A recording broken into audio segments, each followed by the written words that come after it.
Hey, everybody, welcome to episode 4 of the Tough Bumps podcast.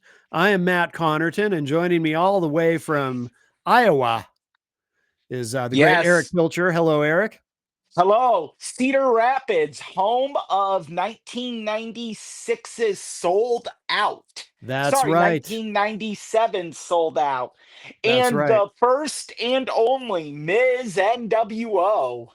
Oh, my goodness. Yes. Yes, yes, yes. Well, so before we go any further, of course, we should mention we are making streaming history right now. This is a historic moment because this is the first time we have gone live. We're actually live right now streaming the show.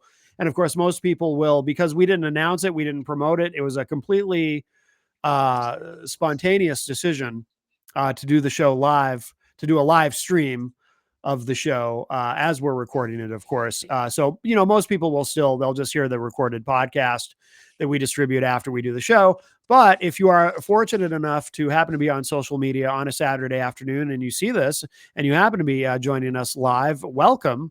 So we have not done this before. I didn't even tell Jenny we were going to do this. Completely spontaneous. So she might see this on her social media feed and go, "Wait, what?" She's right in the next room, so that'll be funny. But yeah, welcome everybody. I'm also trying to figure out, because we are doing this live, I'm trying to see where the chat room is for anyone who decides to chime in on the chat. But I'm having difficulty locating it at the moment. But I'm probably not even going to worry about it. Maybe something Um, will appear if someone does enter a chat room and decides to interact. yeah, I hope there's interaction because otherwise we're just talking. We're two old men yelling at the sky, Well, essentially. well, that's what we do anyway. I mean, right? Oh, wait a minute, Hey, chat. I see the button. hey, now we're cooking. There we go. Okay, so if anyone watching the stream wants to chime in, you go right on ahead and feel free. But other than that, we're just going to do the show like we usually do, but kind of have fun to have a live stream. And of course, Eric, I really like the championship belts that you have hanging up behind you for those who are watching the video. And we'll put the video up on YouTube too. And I also really like the what I don't quite know what the jacket is that you're wearing. I'm trying to figure it out, but it's very colorful. It's a Bret the Hitman Hart hoodie from WWE Shop, Oh, very made nice. made famous by Kevin Owens at the I have Royal seen Kevin Rumble. Owens. Yeah, I've seen him wearing that. At the Royal Rumble this year, he wore it, and I saw it that night, and I said, I have to own that. Oh, yes. And so yeah, Brett didn't share it on any of his social media channels. Kevin Owens is the reason I bought this, and just Bret Hart being my favorite wrestler of all time. Yes. I'm like, I gotta own this. And of course, for those who don't know, we do every week on the show, we do choose a subject, a major subject to focus on. That is the main event. Of course, we also do some news stories leading up to that. We usually pick a few. I think this week we're only doing one news story because it's a big one involving the death of Sabu or Sabu. Is it Sabu or Sabu? I keep hearing it pronounced both ways. Sabu, Sabu. Sabu. I mean, I'm tempted to say potato, but I don't want to seem disrespectful. So I will honor the pronunciation that you have designated as being correct, Sabu. Yes. And of course, we did cover that last week, but there's new news in that, and the passing of Terry Brunk. Am I saying his last name correctly? Is it Brunk? Terrence Brunk. Yes. And at the age of 60, which is not that old for a wrestler to pass away, unfortunately. But it is young, to certainly too young. And so we talked a lot about that. I learned a lot from you last week on the show. Actually, I learned a lot from you about his career because, as you know, I was not necessarily a fan. Certainly sad that he passed, but I just never really saw many of his matches. But I did learn a lot about him from you. And He I, yeah, go ahead. he really, again, I'm not going to rehash everything that was said last week, but you know, he hardcore wrestling before Sabu. I mean, there was Hayabusa and FMW. He was a high flying hardcore wrestler that unfortunately suffered a very grotesque neck injury in the ring.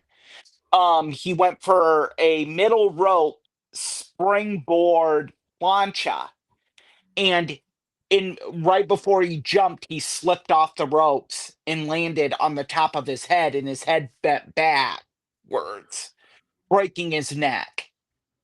Jesus. Yeah, just very unfortunate. But other than Hayabusa, in the sense of internationally, Sabu bought high flying hardcore to the United States. He really revolutionized what you could do. Um, Before Sabu, and if I'm wrong, people can correct me. Before Sabu, it really was hardcore was really just kind of Dusty Rhodes, Kevin Sullivan, Dick Slater. They were just brawls and blood and guts. They didn't have the high flying element. Sabu brought that to the States and really made it cool and revolutionary what you could do with tables and chairs and such. I actually had I had myself on Monday a Sabu marathon where I watched just countless many not countless many of his matches on Hmm. Monday. And a mutual friend of ours, Dirk Don, told me that I needed to mention his contributions to Juggalo Championship Wrestling. Oh yeah, I forgot that was a thing. I did too. Yeah, Juggalo Yeah. Championship Wrestling is a thing. It's an ongoing thing. It happens. I'm sure we'll mention them down the road. They're kind of big in the Scott Hall story. And somewhat Shane Douglas as well. A lot of the former ECW guys found footing in JCW. Ah, okay. Um, by the way, I'm sorry if I sound distracted. I'm trying to figure out because we are doing this live. I'm trying to see if I can get the our Tough Bumps logo to display on the screen for those watching the video. Oh, there it is. There it is. All right. It's kind of oh, hey, that's kind of cool. The Sabu in the corner there, or Sabu rather. I'm sorry I keep doing that. But yeah, so we're gonna discuss I'm just playing with different formats here. So we're going to discuss I'm sorry to our audio listeners. We'll discuss more about that. No, so what is now in terms of a cause of death of Sabu, we still don't have that correct? There No, the we do autopsy, not. we don't know the autopsy results. No, we do not have autopsy results at this point in time. We don't have any of that information. Um, and it will really be up to the family, I think, if that's made public or not. I would think it would be. Yeah. Especially with the news that has transpired this week regarding it, because it could absolve some people or be damning to some people. Yeah. So what is well, let's talk about that. Let's get into it. So what's the news? What has transpired this week in the aftermath of the passing of Sabu? Well, I mean, really, what we know is Sabu's, and now I'm gonna have to do it like this, so-called retirement match, Yes. which will have to there'll be context added to that down the road here, momentarily. Basically, someone on Twitter uncovered a Yahoo Sports article where Joey Janela in Game Change Wrestling promoter Brett Lauderdale essentially said that Sabu had a had issues even doing the retirement match at WrestleMania weekend. Okay. We can share out the article. following this podcast to our followers on the Tough Bumps page so you can read it. Now, so basically, here's what the deal was. I'm going to start reading at the beginning. I'm not going to get in. Matt and I did our journalistic responsibility prior to the show, and we discussed this. We're not, I want to say this, we're not here to pass judgment. We're not here to throw blame, say guilty or innocent. We're just here to present the facts Yes. as as we have them and as you all have them. You can form your own opinion. One thing that I would say that we're in agreement that we do not condone is attacking Game Change Wrestling or Brett Lauderdale, or even Joey Janela, Yeah. who's involved in this.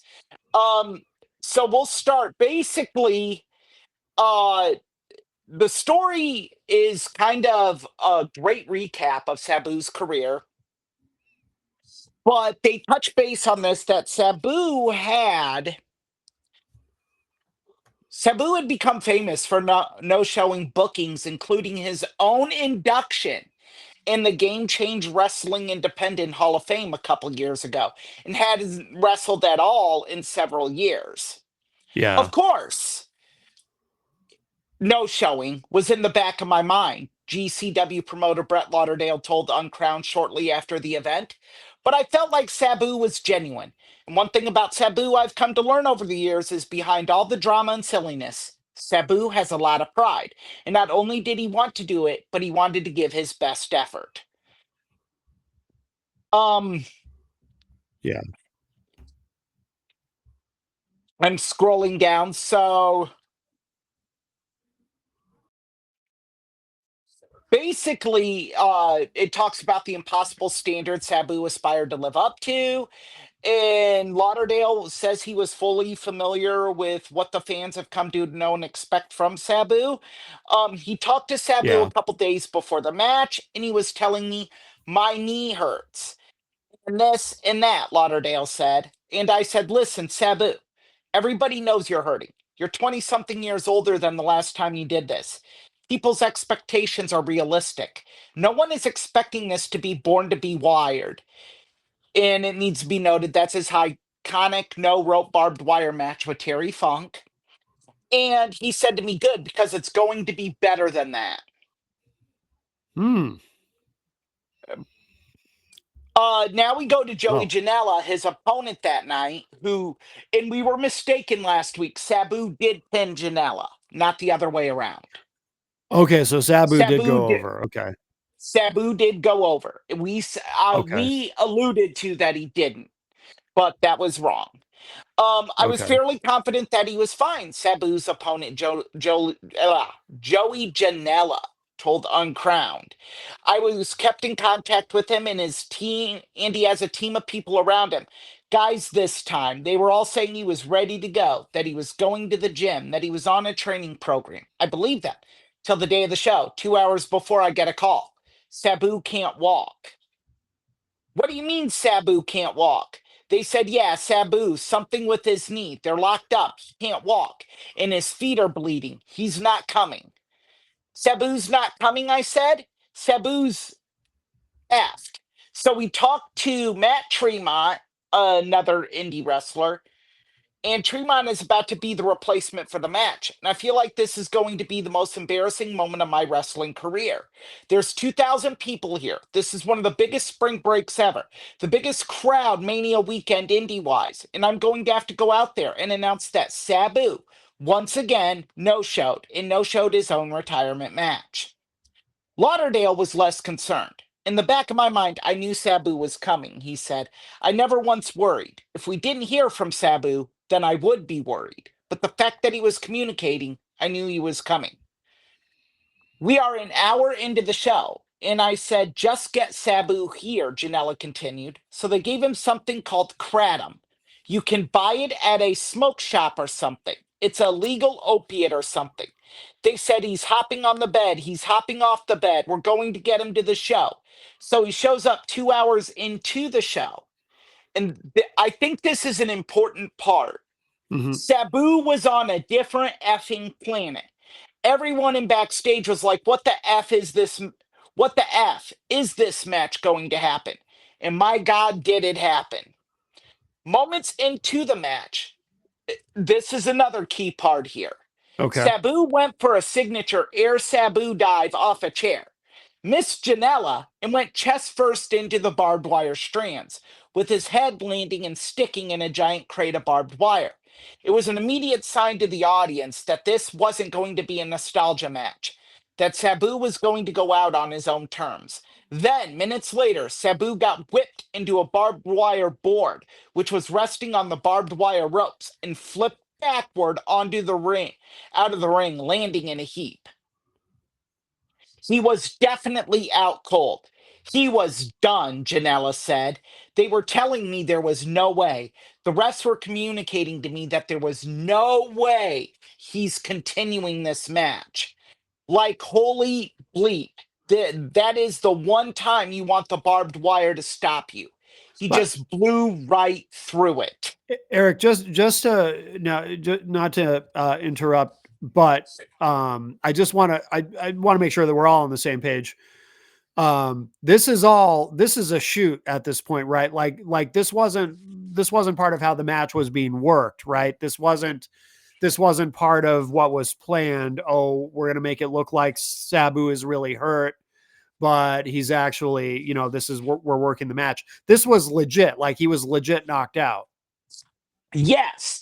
Okay. According to Joey Janela, when he did this interview, and I gotta say that, and you'll find out why shortly, he was legitimately knocked out. Sandman came out, and he came to when he heard Sandman's music, another ECW wrestler and close personal friend of Terry Brunk. Okay.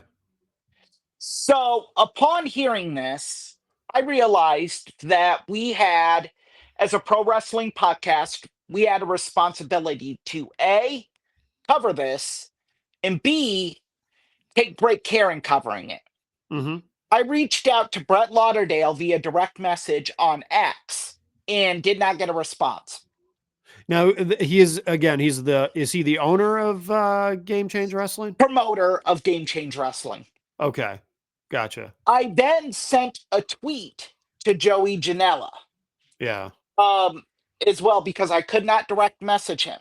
Yeah. Now, Brett Lauderdale later in the day posted a public response. And if you'll indulge me, Matt, I'll read that now. Yes. Yes. As a rule, I try not to respond to every claim made on social media, but sometimes I need to speak up and get on the record. When I received word of Sabu's passing on Sunday, I was devastated. I have known Sabu personally for almost 20 years and been in constant contact with him for the last 2 years. We were friends, and I cared about him and had/have deep respect for him. In the months leading up to the match, I told him repeatedly how much I believed in him and how excited I was for him to finally get his flowers and be celebrated the way he had earned and deserved. He was both nervous and excited, but to give the fa- determined to give the fans one last extreme performance to remember. Any suggestion that I or GCW or Joey Janela forced him to do this match, supplied him with substances, or somehow caused his death is irresponsible, disingenuous, hurtful, and false. It's upsetting and discouraging to see people so eager to cast judgment without knowledge of the facts. I would never knowingly put someone who I believed was a danger to themselves or others in the ring, and my track record shows this to be true. I have pulled people in a public and painful manner from big matches before, sometimes literal moments before a match was to begin, and I would do it again if I had to. I spoke to Sabu moments before the match, and he was Sabu. He was the same Sabu I had encountered in years past when I participated in his matches as a referee and later as a promoter.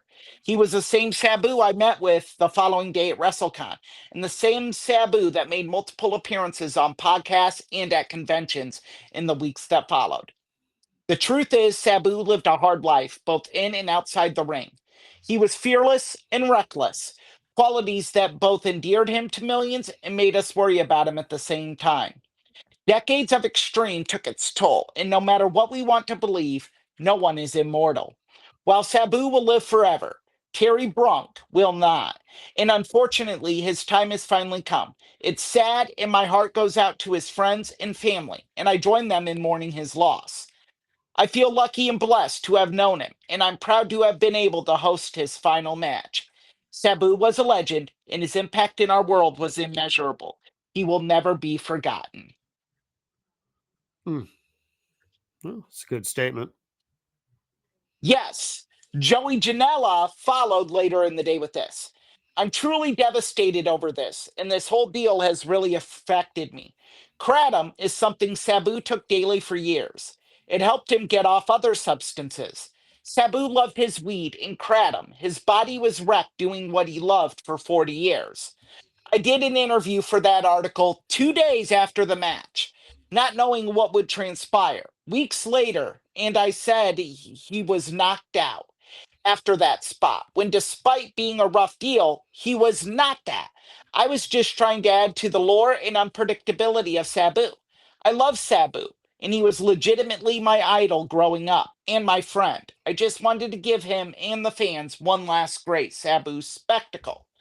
I'm sorry for lashing out at you, but your tweet caused a snowball effect that has many people saying I was in part responsible for my friend's death. Sabu was fine after, the day after, signed at WrestleCon, and has been doing many appearances since. I don't know what the cause of death. I don't know what the cause of death. All I can say is I wouldn't change a thing and happy he went out on top. Hmm. Okay. Um, And and then Janela, oh, go yeah, go ahead, ahead. Matt. No, no, No, no. you go I, ahead. well, because I think my question I was about to ask you, I think relates to where you were headed. And then Joey Janela posted something that said, "Been called the murderer 1,000 times in the last 24 hours. This is what yeah, this is what I was going to ask you about. Yeah. If there's a heaven, Sabu is laughing his ass off at me." I Yes. responded to it. Would really like the opportunity to let your side of the story be known on my podcast, sir. Janela Baby responded, LOL. Well, that's just rude. It's par for the course with him, I think. Um, Look, in today, I saw someone showed Joey an interview where the guy being interviewed stood up for him. Hmm. And he said, "Oh, I've only ran into this person a handful of times and we haven't had any meaningful conversation. I'm glad he stood up for me." Here's the deal, and this is between Mr. Janella and myself. And I'm going to try to choose my words very carefully. Okay. A man passed away. It is not our job as journalists to show you any form of sympathy, Mr. Janella. It is not our job to show you compassion or stand up for you, as you so eloquently put it. It is our job to tell the facts that have been presented and give you an opportunity to respond, which I did on not one occasion, but two Uh-oh. occasions. We're freezing This up here. Oh, first time you ignored me.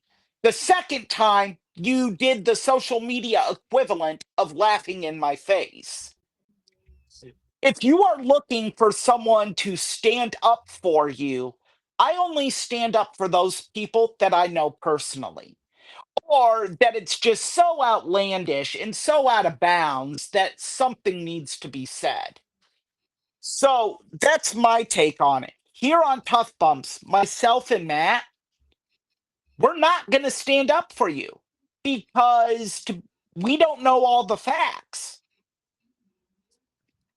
And to do so would be greatly irresponsible to our listeners and followers. That's Yeah. my statement on it. I also I don't really know much of anything about.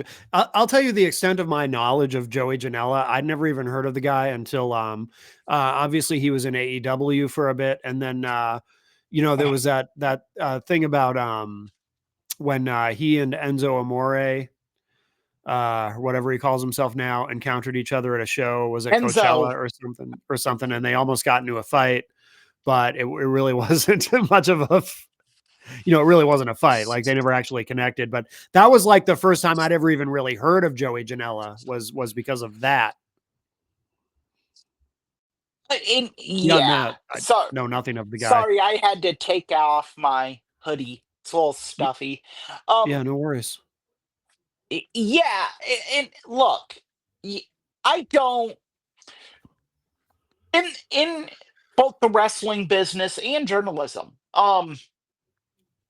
I don't believe in going quote unquote charred earth on someone because you never know. You might need them as a source down the road, or Sure. you might have to do business with them down the road.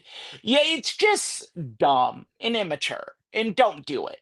And so I'm not doing it with Mr. Janela here. I am stating that if what he was looking for was sympathy, I, I'm sorry, I don't see a reason for it.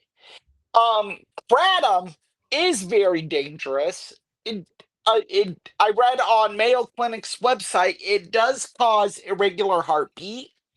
It does cause arrhythmia. It can cause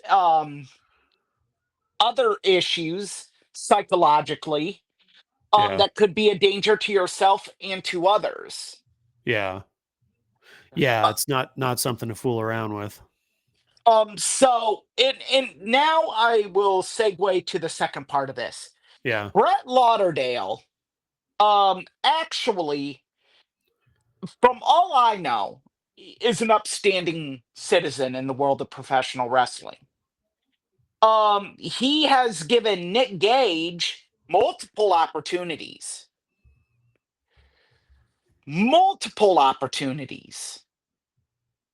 that he otherwise wouldn't have. Nick Gage went to prison for armed robbery. Yeah. He came out of prison. Brett Lauderdale was in Game Change Wrestling was the first organization to book him. Yeah. He then had a parole violation and went back to prison. And who was the first organization there for Nick Gage when he got out? Game Change Wrestling. There's something to be said for that. That, it's how many times in society do we hear about situations where criminals fall right back into it Sure. because they have nowhere to go. Game Change provided that for Nick Gage, Yeah. and to a degree, CZW as well. Welcomed him back eventually, I believe. If anyone wants more information on that, the Dark Side of the Ring episode on Nick Gage gives the story. Um, it's on Hulu. Feel free to watch it and enjoy. It's disturbing by all accounts, but nonetheless, um, I know people who promote pro wrestling shows. I actually spoke with one of them. This was off the record, so I'm not going to share their name. Okay. They have said that you people are saying, how does Brett Lauderdale not know Sabu was under the influence? As a promoter, you have so many irons in the fire on show day. Yes. Brett Lauderdale was more than likely saying that he's here, great. I got a match to prepare for. I got cues to get ready for. I got a live stream I'm working on. I got all these other things I have going on. I got to get up to date numbers so I know payouts and everything. There's Yeah. a lot going on. I got to get the boys paid and the ladies, Right. So there have been instances where guys have went out under the influence, and it's because you don't catch them. Yeah, You don't. you can't necessarily know. Yeah, you can't know what they're doing. You can't know.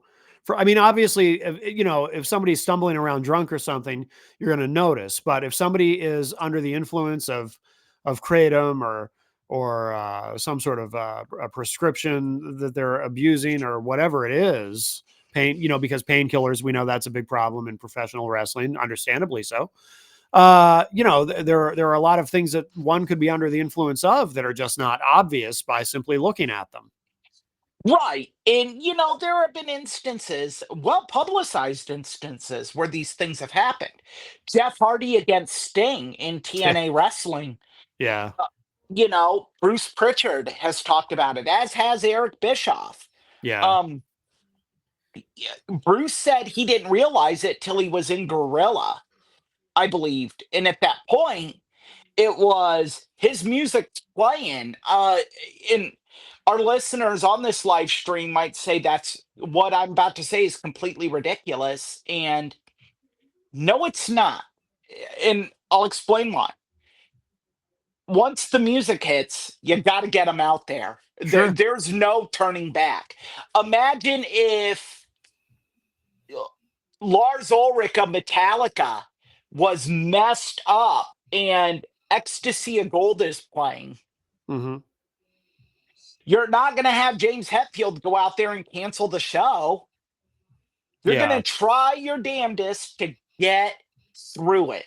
How many times did Axl Rose take the stage messed up with Guns N' Roses? Now, in Eh, fairness, though, it is a false equivalence because in professional wrestling, and because I fundamentally agree. I mean, obviously, a promoter can't know just by looking at somebody. So I don't want to blame the promoter. However, having said that, in professional wrestling, unlike well, it's different for a couple reasons. One is you expect musicians to be abusing themselves with substances because it's so common. But it's also there's another huge difference, though, and a very important one is in professional wrestling, there's a safety issue, right? You don't want to go out there with somebody who's messed up on something. Like, for example, in the Sting versus Jeff Hardy, you know, they're lucky Sting just didn't say, screw this, I'm out of here, and just walk out of the ring as soon as he I- saw the condition that Jeff came out in, because somebody could be messed up and accidentally kill somebody. If a musician walks out on stage and they're under the influence of something, well, you might get a shitty performance or whatever. But in professional wrestling, if you have somebody in the ring who's messed up on something, you might end up with they might accidentally kill their opponent or something. There is so I don't want to blame the promoter, but we also can't gloss over the fact that it does matter a lot, the condition that both that all participants in a match that they're in. We want them, we need them to be clear headed and not under the influence of anything when they have to perform and do something that is really very, very dangerous. And my goal in comparing the two, and you're 100% right, man, is just the show must go on element. Hmm. Hmm. Yes, I mean there's more at risk with professional wrestling than a musician going out there. Yeah. Because really they're only going to harm themselves. Type deal. But yes, I totally agree. And yes, the Sting situation, how Sting handled that, and Eric Bischoff too, Hmm. going out there just saying pin him and end this Yeah. was, I mean, talk about taking chicken poop and making chicken salad. It might have looked awful. It might have been a bad optics, but it was the best choice given the circumstances. Right. Right. Um, no, S- I agree. So yeah, yeah, to blame Brett Lauderdale is, it's wrong in my opinion. I mean, unless there's something explicitly out there that we don't know yet. Like, did Brett give him the kratom? I mean, there's a promoter out Yeah. there known as Ian Rotten who admitted on a podcast to giving a drug addict pain pills for payment for wrestling on a King of the Deathmatch show. And Oh, that young wow. man died a short time after due to a drug overdose. I didn't His even name know is about that. JC. His name is JC Bailey. Was that recent or was that a while ago? That was a while ago. I mean, thank Okay, I God didn't even know about it. Wow. Ian Yeah. Rotten doesn't promote shows anymore. Yeah. Just he is a herpy on the world of professional wrestling. And if anyone wants to challenge me on that, direct message me. We can have a discussion. And maybe if you want to defend Ian Rotten, you can send me the $150 Ian owes me for buying DVDs. For buying DVDs during a IWA Mid South going out of business sale and paying him PayPal friends and family. Okay. So Yeah. maybe you can get that to me if you're going to defend him. Um, Did you ever but file a I, claim with PayPal? yeah, but because it was friends and family, Yeah. yeah, Oh, you're Ian, SOL. yeah, pretty much. Yep. Another, since he got me talking about him, another great Ian Rotten trick, and other promoters have done this. This isn't just subject to Ian Rotten. Indie promoters have done this. He'd have big names booked on his show. Mhm. The rule of thumb is that any wrestling match you can only get refunded after you have to leave after the first match. Mhm.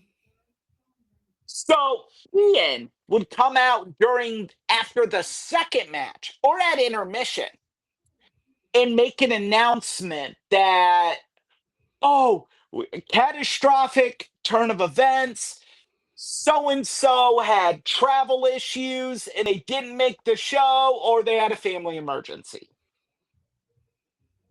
Mhm. Okay, we've sat here through your mud show, flea market, horse shit, hardcore wrestling, Mhm. and the guy we paid to see ain't gonna be here. Yeah. He did it for guys like CM Punk, AJ Styles, Samoa Joe, and it came down to he owed them money. And they're like, we're not gonna show till you pay it. Yeah. So yeah, just a scumbag promoter. And there are many in the annals of pro wrestling history. Oh, He yes. is one of the biggest ones I have encountered on the indie scene. Guy worked the gimmick table, and while he worked the gimmick table, I was there for this. His scarred head busted open. We should explain Okay. that for people who don't know I know what you mean, but for people who don't know what you mean. Well, when wrestlers bleed, newsflash people, it isn't a blood pellet. Right. They blade. They cut their head. Yeah. And over time, if you do it enough, you get a lot of scar tissue. That's very beneficial because you can do something as little as slide your fingernail over it and it breaks open. Ric Flair has done that on television. I remember seeing him Or do that where he hit just it. punched himself in the forehead and he started bleeding. Yeah. Yep. It happens to MMA fighters if they have a cut that broke open consistently enough. Yeah. Um, it happens. Now Egan at this NWA No Limit show is moving merch, talking. He gets up and he stands up, and it was a very hot day at the Masonic Temple where this was held at. He stands up and immediately just blood starts gushing from his head. Just Yeah, spontaneously, just yeah. wow. He had Oh. taken a paper towel and wiped his head, and a Oh my gig god. mark had just busted open all over the gimmick table, Oh my god. all over Wow. the shirts and DVDs he was trying to move. Wow.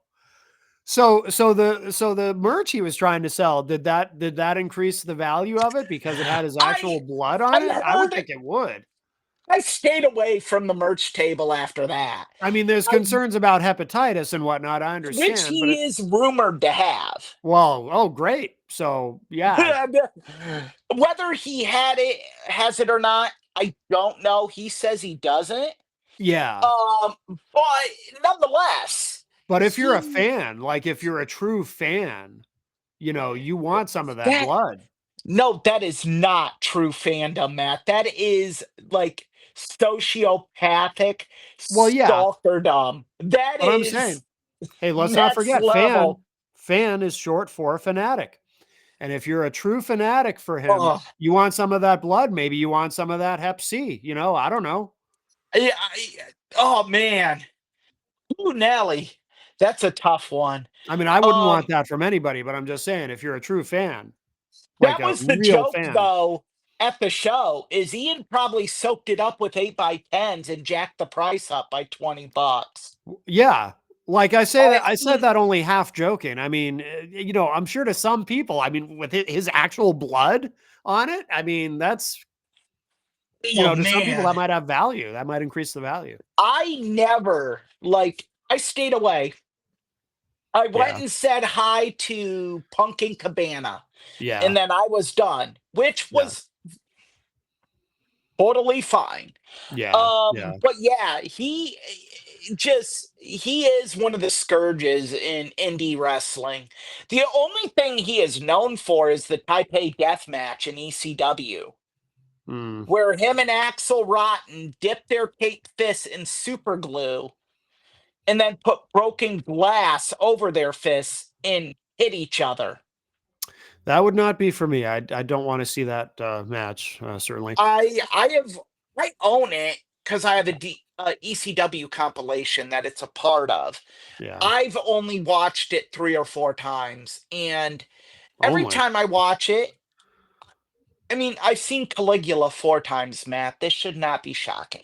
Okay. I Fair. mean, if you can gut through Caligula, you can watch anything multiple times. I suppose. I Um, mean, yeah. So yeah, but yeah, I digress. So yeah, he's a real scumbag, and so there are scumbag promoters out yes. there. Yes. Well, we should. So that leads me to thinking about too. Now, you have defended, of course, Brett Lauderdale. Is that his name Yes, from Game Change Wrestling? But there is an element of this where he may have done something. There may have been. unscrupulous. Yes. Oh my goodness! By the way, I have to say hi to Melanie La Liberté in the chat room. Says, "What the hell are these shenanigans?" Melanie, a huge wrestling fan. Very much so. Yes, I have heard that Melanie was a charter subscriber to the WWE network. I have She paid no doubt. she paid for a year membership to that when it first started. They don't get much wrestling in Vermont, so probably yes. She says. Yeah, that She I says, also ooh, wrestling, sweet baby Jesus." That's right. hey, you know what? He loves it too. He has Yes, many wrestlers in heaven with him. yes, yes. Um, Also, Eric Street, by the way, another familiar name, of course. Eric, a fan of Matt Connerton Unleashed and a big supporter of WMNH, says, "Have you guys ever met in person?" And no, we have not. We we are in have different. not. No. Someday. Someday, absolutely. But it's shocking with how well we work together that we Yes, haven't. absolutely. Oh, I want to say hello to. I'm not going to say his name on the air, but another friend of mine in the chat room who says, "Hi, my wise man, Matt C." So a certain individual who likes to call himself Roman Reigns and calls me his wise man. Um, Very nice. yes, Are you gonna punch him in the testicular region and dig your fist in there? I shall not do that to anyone ever, actually.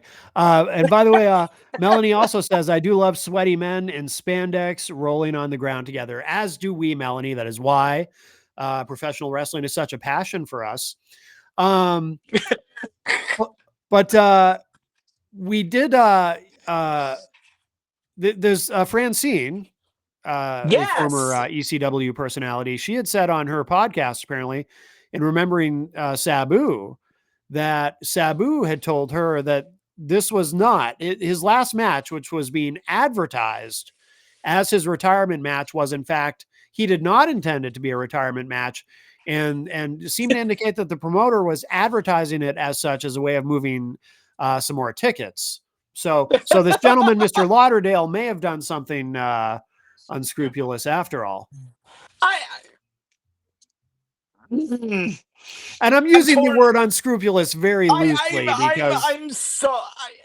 The more I've thought about this, Matt, this just broke this morning, actually. okay, Which I shared it and we talked about it. Ah, this is a tough one for me mm-hmm. because wrestlers all the time say, "This is it. This is the last hurrah." Yeah, I mean, Ric Flair's had like 10 final matches. sure, Hulk Hogan's had multiple. So I mean, I don't think we're gonna get multiple out of Sting. I think no, Sting Sting's is done.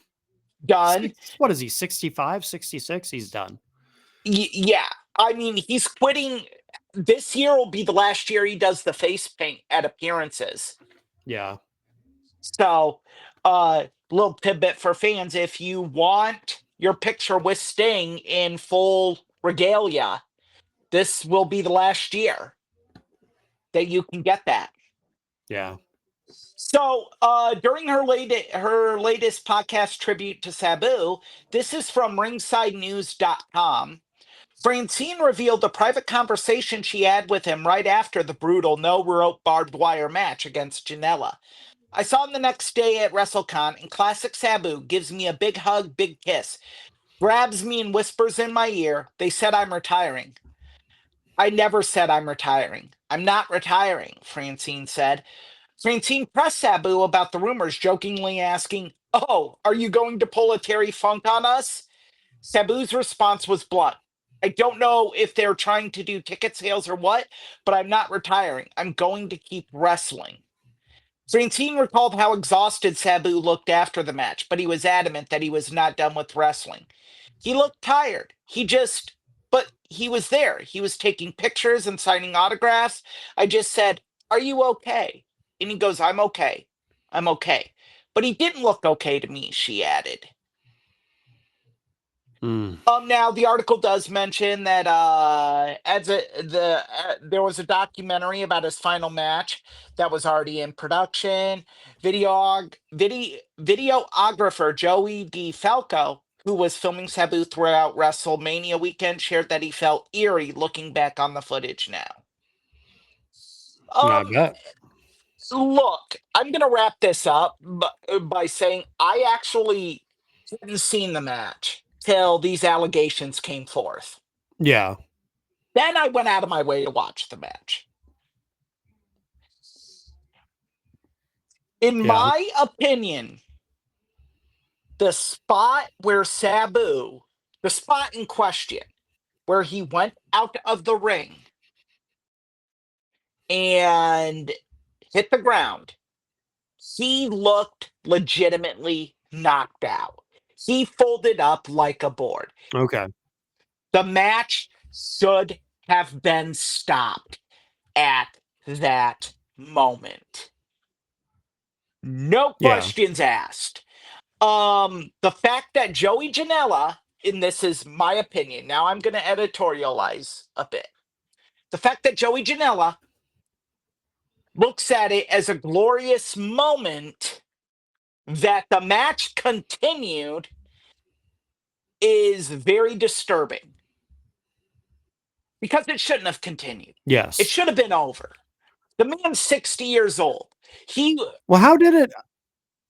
I'm curious, Eric, because I haven't watched it, and I probably won't just because I don't like that kind of wrestling to begin with, but I mean, what like how did it continue? Like if he was legitimately knocked out, well, I think um, I'm going to guess that there was a planned spot for Sandman to come out. And they had that spot okay, happen there. And that brought him to. Now, did Sabu look worse or worse after that? I he didn't look good throughout the entire match, in my opinion. So Yeah. what are we basing this off of? What are so Yeah. yeah, I think he looked in my opinion, he looked a little worse. Yeah. So there we go. That's my opinion. Yeah. Okay. Okay. So one other thing, I guess, to kind of put a bow on it, we don't know. We don't have an autopsy report yet. So once we have that, we'll kind of have a better idea, right, of whether Kratom was responsible. I mean, it's possible that we might never know for sure, Right. but even the autopsy report will only give us evidence of what may have gone wrong, but will not Yeah, uh, be definitive in that sense. But it'll give us you a know better what's idea. interesting is we Jenny brought this up. I didn't even think of this until Jenny mentioned it in a Hmm. conversation we had prior to the show. Because again, journalistic responsibility. I wanted us to kind of all be on the same page going into this. Um, uh, she brought up brain bleed, and I tell you what, his Yes. head cracked that ground hard, and that ground was cement. Good golly, Miss Molly. Uh, if it's brain bleed, one, my heart does go out to Sabu's friends and family, but my heart also goes out Yes. Of to course. Game Change Wrestling because that could be such a detriment to an indie promotion. If they said he had an Hmm. aneurysm or whatever, or slow brain bleed, as Jenny said, mm, oh, I don't know how you recover from that. I don't know. I mean, it's the professional wrestling business. I don't know that. I mean, I don't know. I feel like a lot of things get forgotten. I think people have short memories for some I things. think they Not for everything, but for think some things. You know what I mean? had this controversy not occurred prior to the fact, I think it'd be a non-issue. But now that Yeah. this controversy is here and it's taken center stage in regards to those celebrating and honoring this man's career, I think it has a big detriment. Big detriment. Yeah. Yeah. Very well may. Very well may. Well, we'll continue to monitor, of course, the story. I think there will be, in addition to the autopsy, I have a feeling that there's going to be more people speaking up about whatever it is that they have to say to contribute to the subject in the aftermath of Sabu's death at the age of 60. But and anything to add on that, or should we move on to the main event? No, just I want to make one request to our listeners out Yes, there. yes. Oh yeah, I will share that out too. But Well, yeah, go that ahead. too. We do have a link to the GoFundMe page for Sabu's funeral. I'm going to Yeah. editorialize here again. WWE, Paul Heyman, shame on you both. There shouldn't be a GoFundMe page for this man. You all should be footing the bill. What Yeah. Sabu did for ECW, Mm. Paul Heyman should be contributing. Paul Heyman should be paying for the funeral. He certainly has the money to do so. Well, in fairness though, Eric, we don't know that he's not contributing. Right. Okay. That is fair. But Yeah. I'm saying the fact that there's a GoFundMe page is disgusting. Which has raised about $49,000 so far. So Yes. So that we'll yeah. share it out if you Yeah. guys feel compelled, even like $5. Just go ahead, donate. Um, I know I will be at some point donating because is a thank you for the memories he gave me. Um, yeah, but definitely we'll share that out, and Yes.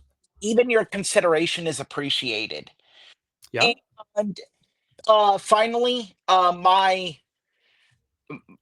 just request, and this is a heartfelt request. If you're a pro wrestling fan, don't target Game Change Wrestling. Don't attack Brett Lauderdale.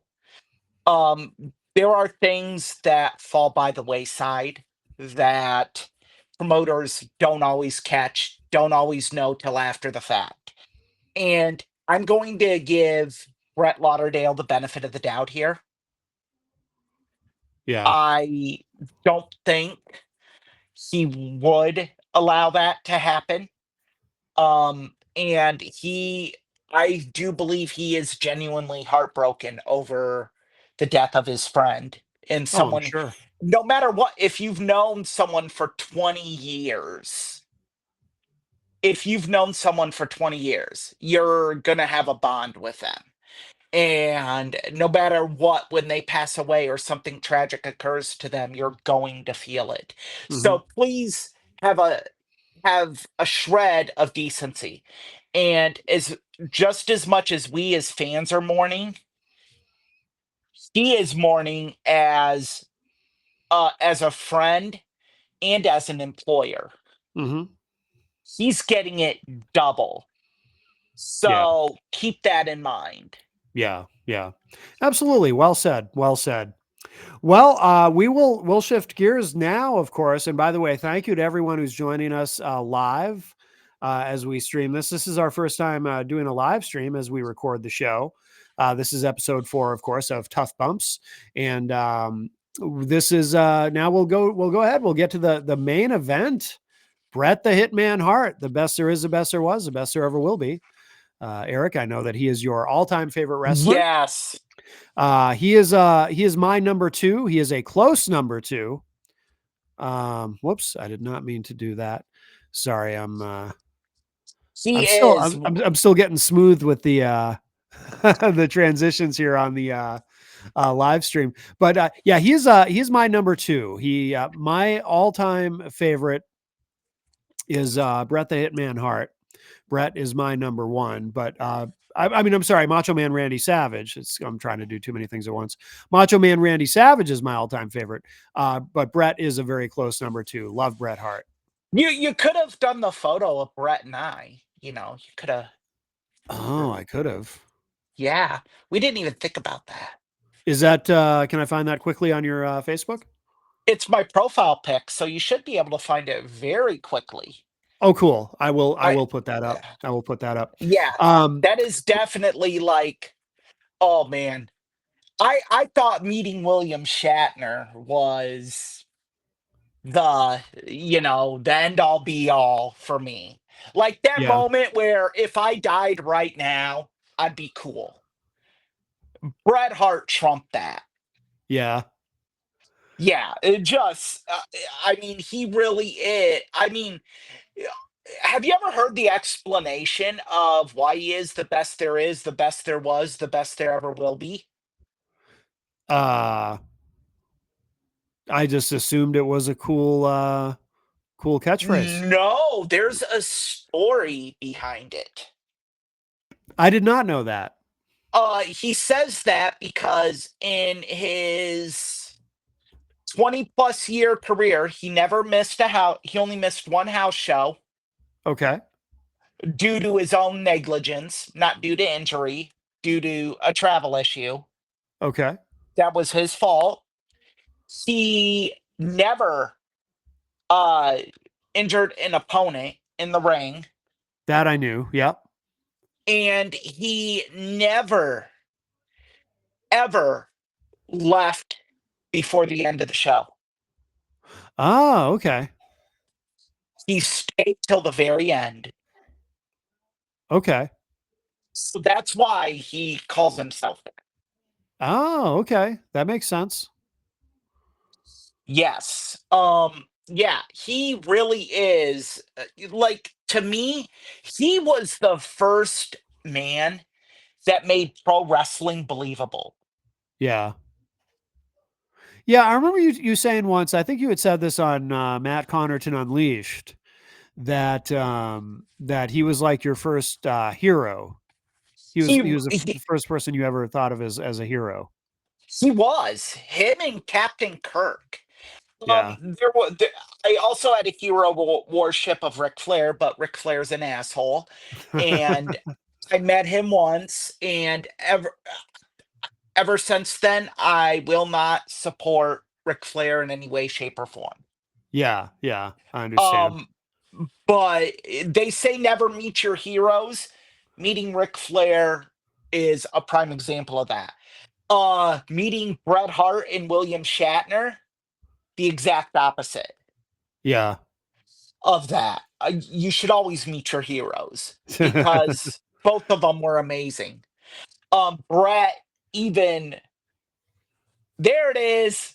Yes. Yep. I'm surprised I was able to make my hand into a fist because it was shaking. Oh yeah, no kidding. Yeah. Like, and that is actually my Winged Eagle belt, the one right here that Yeah. he's holding. Yeah. And he signed it. So, I can tell you that for me becoming a fan, and I've never met Brett, but for me becoming a fan, I was a big fan. Well, when I first started watching wrestling, the Hart Foundation was there in at mhm. that time the WWF. So I was a fan. I became a fan quickly. I just thought they were so cool, um, and I really enjoyed their matches. But I also the thing that I remember really vividly was and I became an even bigger fan of Bret Hart when during his solo career and he winning the Intercontinental title from Mr. Perfect at SummerSlam and everything that followed from Yes. that. And I really he quickly became one of my favorites. Um, but I have a very specific memory of how shocked I was. I was truly shocked when he won the world title from Ric Flair because so when that happened, that wasn't at a pay per view or anything. It wasn't even at a regular television taping. It was at a house show, but they did record it, obviously. It And I was remember, it was a oh, Coliseum video exclusive. I was going to say that's where I finally saw it. The first time I finally saw it, I saw it on a Coliseum video rental, and I was like, because back in those days, that's we didn't have YouTube yet and all this. So, Right. but I remember watching one of the syndicated shows, Channel 9, here in Manchester at that time. They would carry a show called Wrestling Challenge. And I remember turning on Wrestling Challenge and and it opens with Mean Gene Okerlund at a live event, and he's like, "I would now like to welcome at this time the new World Wrestling Federation champion." And for a second, as he's saying that, as he's saying that, in my mind, I'm thinking, Flair's had it for a little while now. They're still referring to him as the new champion. This is weird. I was confused for a half second, and then Brett's music hits, and he comes out, and I'm like, holy shit, what the hell is going on here? But I was really happy because I'd become such a fan and continued to be a fan. And I remember having conversations with friends about it. Like, I thought it was so cool after all those years of Hogan, because this is the thing. Not only was Bret Hart much more fun to watch in the ring because a far superior wrestler to Hulk Hogan and could put on really interesting matches, but I just thought, because people always talk about Hogan was this larger than life personality and Bret really wasn't. Bret, to me, though, I thought he had a ton of charisma as well as Hogan, just in a different kind of way, a different kind of Yes. charisma. And I always said, my exact words to one of my friends, I said, you know what? Bret Hart is cool in a way that Hogan never could be. This, Oh, this guy's just cool. He looks cool. He acts cool. He's got a vibe and he is charismatic and he's got a vibe. It's different than Hogan. Hogan's over the top and yelling and everything. Bret's a different kind of charisma, but he's cooler than Hogan ever was. That was how I felt. so I and that's all I yeah, that sums it up, but I'll try to give my own spin. What Yeah. I liked about Brett is he every every Bret Hart match is different in its Mhm. own way. I've Yeah. said it before on our short run here that you've seen one John Cena match, you've seen them all. And you can say that about a lot of wrestlers. Yeah. And certainly Hogan. Oh God. Yeah. Oh, the first 8 years of WrestleMania. Holy, oh my goodness. Yeah. Oh boy. Oh boy. Were they ugh. I mean, man, it's yeah. What that's another topic for another day. Yeah. But what Brett did is you Bret Hart had you believing in him when he walked out. You looked at Brett and he was never out of a match. Think about this. WrestleMania 9, he takes on Yokozuna. Mhm. Takes on Yokozuna. And he he shouldn't have any shot in this. But through the storytelling with his body, they tell this story. And you believed it when he locked in the sharpshooter. Yeah. You're like, oh man, he's gonna get Yokozuna to tap out, and then Fuji with the salt, and then that whole shit show of Hogan coming in, and uh, that whole mess. That I'm sure we'll touch base on that later in this episode. But he, even the big match he had before that at Royal Rumble against Razor Ramon, Mhm. you Razor is like 6'9". He towers over Bret, but you Yeah. believed in Bret Hart. And Yeah. that's something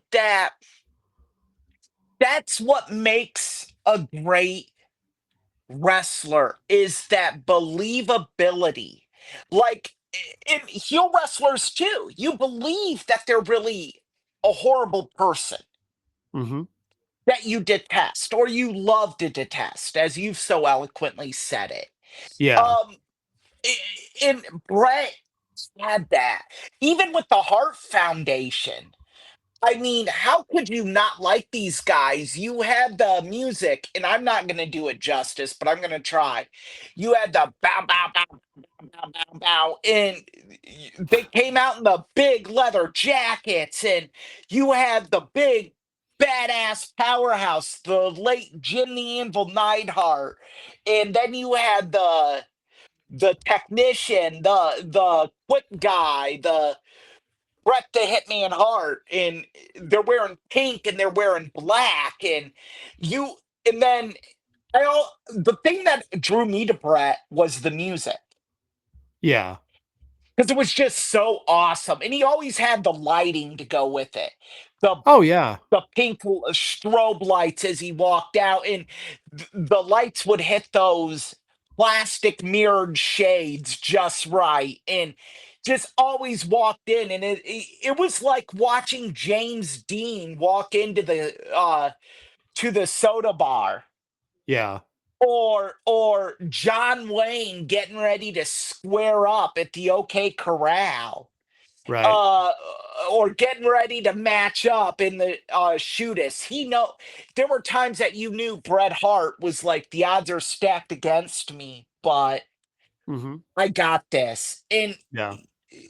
that's that believability he had. Well, the thing is, so Brett, like, it's I can't think of removing, leaving out, not even counting it, his match against Vince, or the match he had where what was it? What did he win? The U.S. title on that last weird Against run the where they brought him back. Miz. Yeah, leaving those out of the equation, like Brett's actual wrestling career, like he's one of those people he couldn't. You often hear this said about Ric Flair, but you know Brett's one of those guys. He could have a great match with a broomstick. You know, hard to imagine him having a bad match. You know, he couldn't have a bad match. Even his match against Ric Flair, where he won the title, I know that Brett has complained over the years that he didn't think that that match was as good as it should have been. And even Flair has acknowledged that because he had some sort of inner ear problem that was affecting his equilibrium. But I thought it A was a week good match. It was. It was. I think. Look, personal issues with Ric Flair's side. Hmm. Ric Flair is a great in-ring worker. Yes. Man, could he work? And I'm Yeah. not ever going to take that away from Ric Flair. Yeah. What I will say is, yeah, that match is a massive letdown. I mean, in even their WCW match they had in 1998, it sold out. Yeah. Um, yeah, I mean, I will. This is one of the rare times I will go at Eric Bischoff. Going in and telling Bret the Hitman Hart and Ric Flair, you have 13 minutes, get it done. Hmm. Are you out of your damn You mind? think they needed more time? Is that? I would have been like, listen, I would have told everyone else on that show, you all need to trim and cut because we're going to give these two 30 minutes. Mm, yeah. I would have had false finishes. I would have had pile drivers. I would have had Ric Flair's turnbuckle spot. I would have had Brett's getting whipped into the ropes chest first Yeah. multiple times. I would have had those two go balls out. And if they would have done that, I believe Brett's WCW run could have been somewhat different Hmm. because he did take, rightfully so, a great deal of time off following the death of Owen. Yeah. Um, and that I'm not even gonna come at him for that because that's Yeah. understandable. Yeah. Um, but I think the run leading up to Owen's death would have been so much better. And Ric Flair would have benefited because Ric Flair was really getting shortchanged in WCW at that time. So Yeah. He could still I go think at that point. he really could. And Yeah. I think like a lot of people just and it's crap like that that discounted Ric Flair in those late WCW days. Yeah. Um and Uh, and to a degree, Brett. I mean, Brett had some high profile, but I Vince McMahon said to Brett, and Brett has written this in his book, and he said it in many interviews. He said Eric Bischoff wouldn't doesn't know how to book a Brett the Hitman Hart. Yeah. And as great as Eric Bischoff is, I think that's very true. And Yeah. Eric will argue that he was given a broken hitman, and I don't buy that. I don't i don't think Bret Hart was as broken as Eric Bischoff believes he was after the Montreal screw job and then after Owen, Hmm. because the Bret Hart that I grew up idolizing wouldn't wouldn't let that affect his art in the ring. S- Someone once said the wrestlers are artists. Bret Hart was Rembrandt, and the Hmm. in the ring was his canvas, Yeah. and that is one of the truest statements about him. You talk to guys who say what their best matches were. Who's who? Oh yeah. Uh, True. Stone Cold. Kevin Stone Cold. You wouldn't have a Stone Cold Steve Austin if it wasn't for Bret the Hitman Hart. Yep. Absolutely. And Stone Yep. Cold has even said that. Yes. That Oh yeah. if Brett in a match that was inducted into the WWE Hall of Fame this year, Yep. making Bret Hart the only three-time WWE Hall of Famer, Hmm. once as a single, once with the Hart Foundation, and now the first ever match inducted, rightfully so, the greatest WrestleMania match of all time, his I Quit match with Stone Cold Steve Austin. Brett got Stone Cold to that stratosphere. Hmm. Oh yeah. And I mean, Ric Flair even said in an interview with the clothing line Roots of Fight, said they asked him, "You have a match with Bret Hart. What do you call that?" And he goes, "A night off." everything with Bret is so easy. Yeah. Yeah.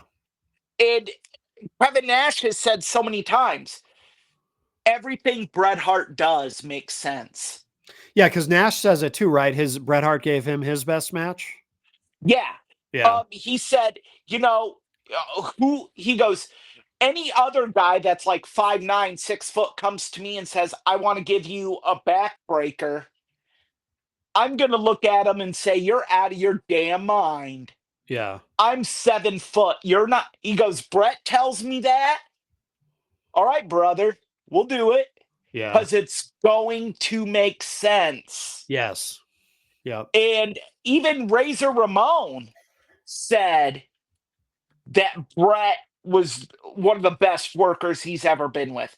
One, Hmm. two, three kid, X Pac Yep. says that Bret probably gave the office believability in it Yeah.